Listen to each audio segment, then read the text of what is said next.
Hi, எல்லாருக்கும் வணக்கம். நல்லா இருக்கீங்களா? வெளிநாட்டில் நாடகம், அப்போல்லாம் நாடகம்தான். அந்த நாடக கொட்டாய்க்கு வெளியே ஒரு சின்ன பையன் பசியினால் ரொம்ப வாடிட்டு உட்காந்துருக்கான். வீட்டில் வறுமை, ஏழ்மையான சூழ்நிலை, யாராவது ஹெல்ப் பண்ணுவாங்களான்னு உட்காந்துருக்கான்.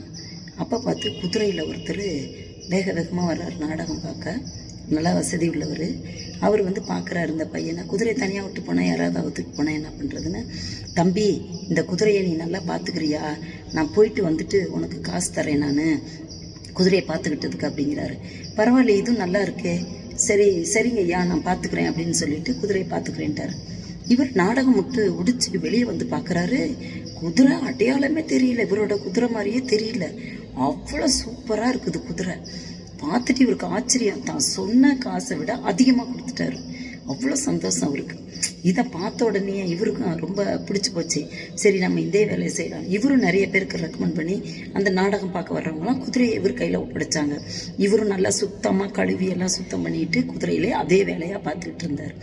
அப்போ அந்த நாடகத்தை பார்க்க இவருக்கும் அந்த பழக்கம் வர, அந்த வசனம்லாம் கேட்க இவருக்கும் ஒரு ஆர்வம் வந்துருச்சு, நம்மளும் நாடகம் எழுதலாம் அப்படின்னு. அப்படி எப்படி எப்படி எப்படியே எழுதி எழுதி எழுதி எழுதி தான் பெரிய சாதனை படைச்சார். அந்த சின்ன பையன்தான் வில்லியம் ஷேக்ஸ்பியர். ஆங்கில இலக்கியத்தில் மிகப்பெரிய சாதனை படைத்தவர்.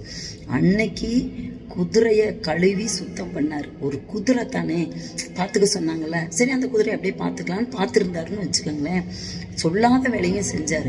அதுபோல் நமக்கு கிடைச்ச வாய்ப்புகளை எந்த அளவுக்கு பயன்படுத்த முடியுமோ அந்த அளவுக்கு நம்ம பயன்படுத்தணும்னா வில்லியம் ஷேக்ஸ்பியர் போல் உயர்ந்த இடத்துக்கு வரலாம். எத்தனை பேர் அதில் வில்லியம் ஷேக்ஸ்பியர் இருக்கிறீங்களோ தெரியாது, இல்லை அவரை போல் நிறைய உருவாகலாம். அதனால் அவர் போல் உன்னதமான இடத்துக்கு, பெரிய இடத்துக்கு, உயரிய இடத்துக்கு வர என்னுடைய மனமார்ந்த வாழ்த்துக்கள். நன்றி, வணக்கம்.